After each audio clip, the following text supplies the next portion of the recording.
Hello friends! If you've followed every tutorial I've made so far, it should look a little something like this.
Shoelace.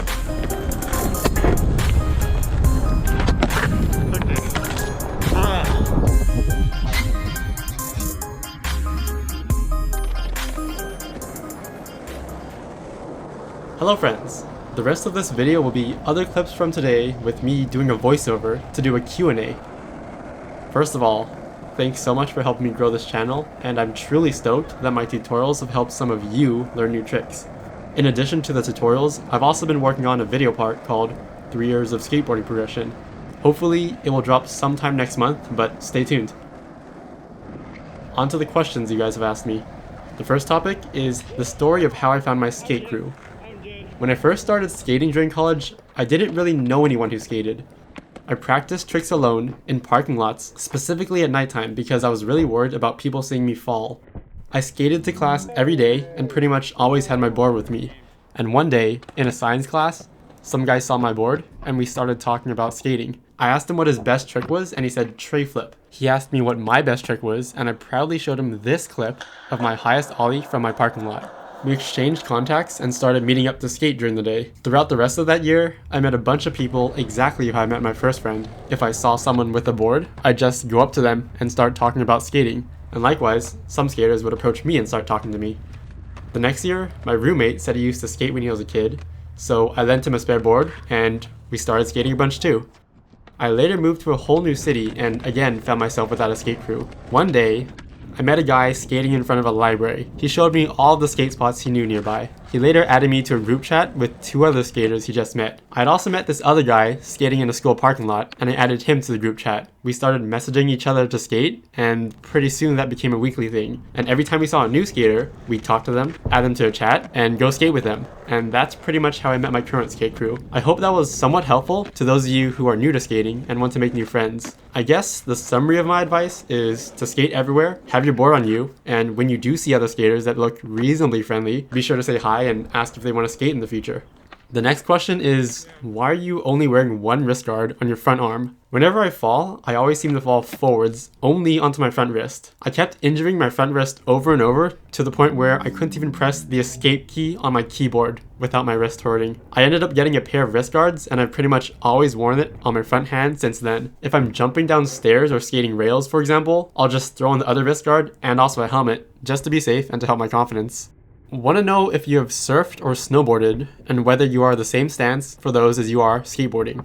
For every board sport I've done, I've always been regular stance. I actually surfed once when I was a really little kid. I learned to snowboard after I'd been skating for around 2 years, and I've only been snowboarding twice in my life. The funny thing here is that I've learned to 50-50 on a snowboard, but this is the closest I've ever come to 50-50ing on a skateboard.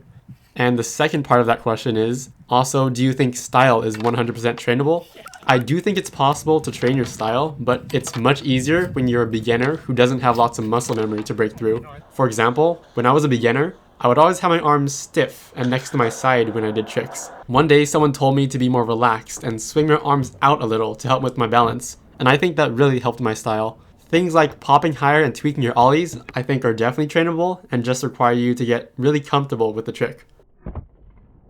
Where do you draw the line between courage and stupid when trying to go for new tricks? My personal policy is that I won't go for a trick unless I can confidently do an easier variant of the trick or some key component of the trick.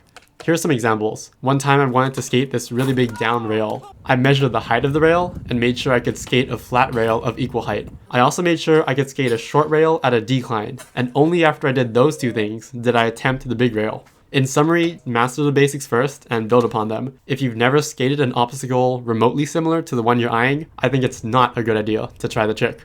Finally, I wanted to address the topic of being a poser. In a recent community post of mine, a lot of you were calling yourself posers simply because you can't do tricks yet. In my opinion, that doesn't make you a poser. It just makes you a beginner skateboarder who's trying to learn. If anything, I have respect for a beginner who's battling their first ollie because I remember just how hard it was. Everyone has to start somewhere, and remember that every experienced skater was also once a beginner who couldn't ollie. Anyways, that was all I had for this video. Thank you again for 5,000 subscribers, and have fun skating.